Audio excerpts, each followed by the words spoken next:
안녕하세요. 스마트폰으로 영상을 만드는 방법을 연구하는 삼다칼라입니다. 오늘은 영상 편집에 대한 내용을 이야기해볼까 하는데요. 아마 제 채널을 시청하시는 분들 대부분이 영상 제작이라는 분야에 관심을 갖고 있고 직접 영상을 촬영하고 편집하시는 분들이 많을 거라고 생각이 듭니다. 그리고 촬영이라는 분야는 전문적이진 않더라도 누구나 기본 카메라 앱으로 한 번쯤 해보셨을 것 같지만 영상 편집이라는 분야는 많이 생소할 수도 있고 처음부터 하나씩 배워야 하는 상황에 있으실 거라고 생각이 되는데요. 때문에 어떤 편집 소프트웨어를 사용해야 될지 이런 고민들 굉장히 많이 하실 것 같습니다. 저 같은 경우도 영상을 편집함에 있어서 어떤 소프트웨어를 사용해야 될까 이런 고민 굉장히 많이 했었고 그 과정에서 앱스토어에 있는 어플들 그리고 유명한 PC 소프트웨어 이런 것들을 거의 대부분 써봤던 것 같은데요.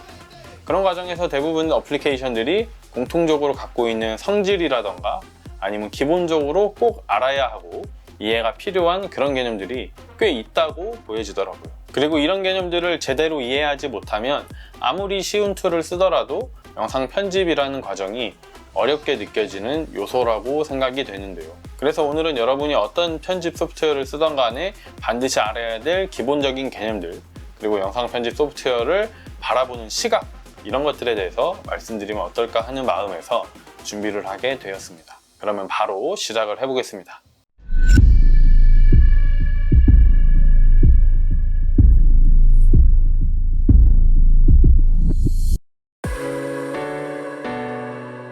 첫 번째는 스토리텔링의 관점을 갖는 것입니다. 영상 편집 툴의 기능적인 내용들을 다루기 이전에 제가 생각하는 영상 편집에 있어서 가장 중요하고 큰 뼈대가 되는 내용이 바로 스토리텔링의 시각을 갖는 것인데요. 제가 생각하는 영상 편집이라는 것은 시간의 흐름을 만드는 것이고 이 시간 속에 사진이나 영상을 배치해서 최종적으로 나의 메시지를 담아내는 일련의 과정이라고 생각을 하는데요. 주어진 시간의 흐름 안에 어떤 순서대로 영상이나 문구를 배치하는가를 통해서 하나의 메시지가 만들어지는 것이기 때문에 어떤 유명한 어플을 사용하느냐 아니면 어떤 화려한 효과를 집어넣느냐 이런 부분들보다는 어떻게 요소들을 배치함으로써 하나의 메시지를 만들 수 있는가가 무엇보다 중요한 것이죠. 그리고 이러한 관점에서 영상 편집 어플리케이션의 화면을 바라보면 왜 복잡한 형태의 여러 줄의 층이 보여지고 왜 하단에 기다란 타임라인이라는 것이 존재하고 또 왜 이런 기능들이 있는가 이런 부분들이 조금이나마 이해가 되는 것이죠. 두 번째는 적층 구조라는 개념을 이해하는 것입니다. 영상의 모든 장면은 여러 개의 계층이 겹겹이 쌓여진 구조로 구성이 되고 이러한 구조는 어떤 영상 편집 소프트웨어든 간에 동일하다고 할 수 있는데요. 한 가지 짧은 장면을 예로 들어보면 이 장면 같은 경우 하나의 동영상 위에 자막 텍스트도 포함되어 있고 PIP라고 부르는 영상 안에 또 다른 영상이 작게 보여지는 그런 부분도 포함되어 있는데요. 눈으로 보여지는 최종본이 아닌 이 영상의 계층 구조를 보면 여러 개의 계층이 겹겹이 쌓여 있고 각각의 계층에는 영상이나 사진, 텍스트와 같은 여러 요소들이 지정된 시간에 배치되어서 들어가게 됩니다.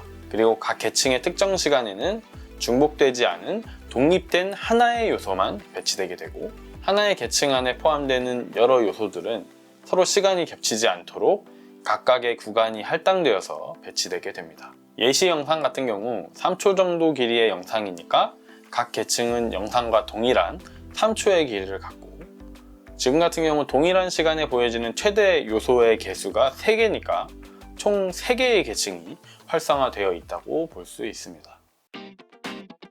다음은 레이어라는 개념입니다. 레이어는 하나의 계층 안에서 정해진 구간만큼 배치되게 되는 계층을 구성하는 요소 중에 하나이고 보통 메인이 되는 영상 자체를 클립이라 부르고 텍스트와 같이 부가적인 요소들을 텍스트, 스티커, PIP 이런 용도에 맞는 이름으로 네이밍이 되어 있긴 하지만 통상적으로 이런 모든 것들을 레이어라고 이해하시면 됩니다. 앞서 계층 설명에서 말했듯이 이 레이어들은 계층 안에서 지정된 지점에 할당된 시간만큼 배치가 되고 복수의 레이어들이 배치된 각각의 계층들이 겹겹이 쌓여서 하나의 장면이 만들어지는 것이죠.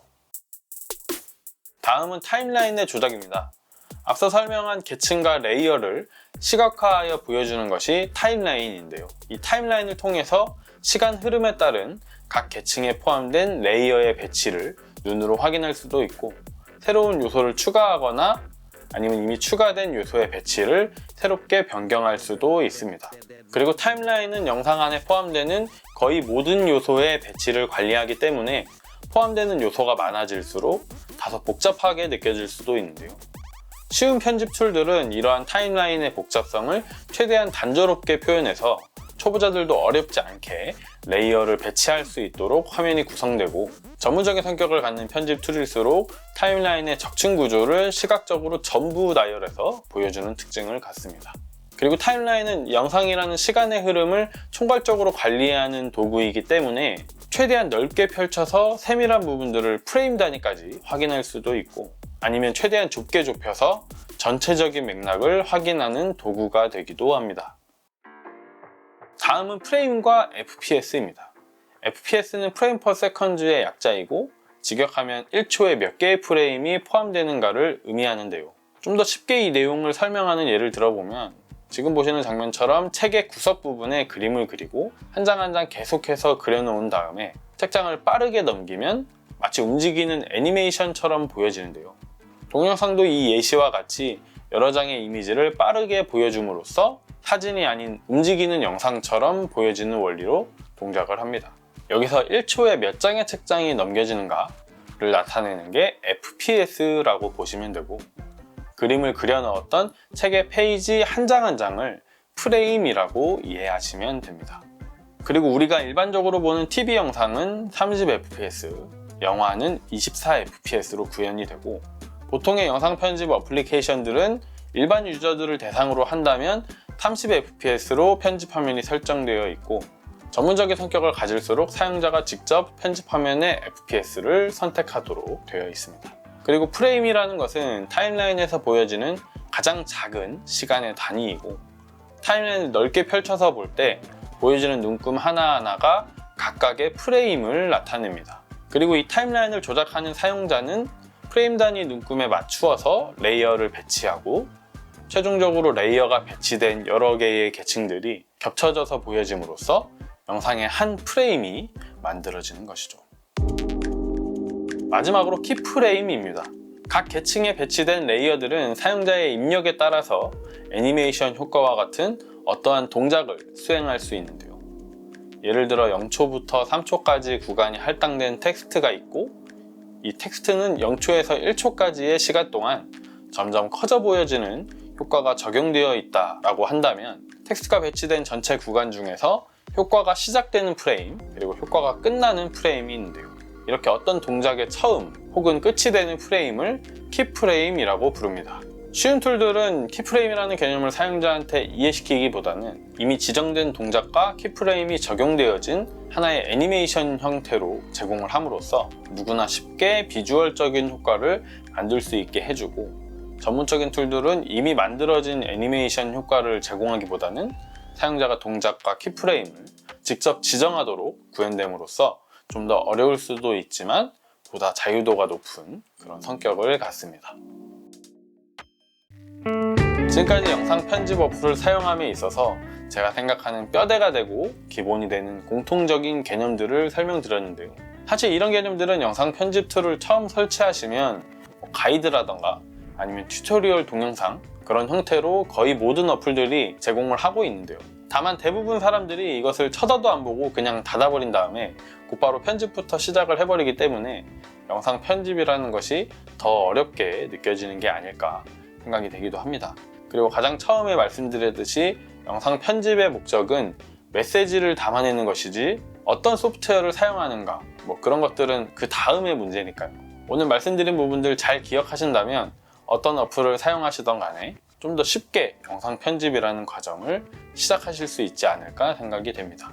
그리고 영상 중간중간에 등장했던 어플들은 대표적인 쉬운 툴과 어려운 툴 몇 가지를 선별해서 보여드렸는데요. 만약 처음 영상 편집을 하시는 것이라면 유명세 때문에 어려운 어플이나 PC 소프트웨어를 사용하기보다는 쉬운 툴부터 사용해 보시면서 차근차근 내 것을 찾아가시기를 권장드립니다. 지금까지 스마트폰으로 영상을 만드는 방법을 연구하는 삼다칼라였고요. 제 영상을 시청해 주셔서 감사드립니다. 다음 영상에서 뵙겠습니다. 안녕히 계세요.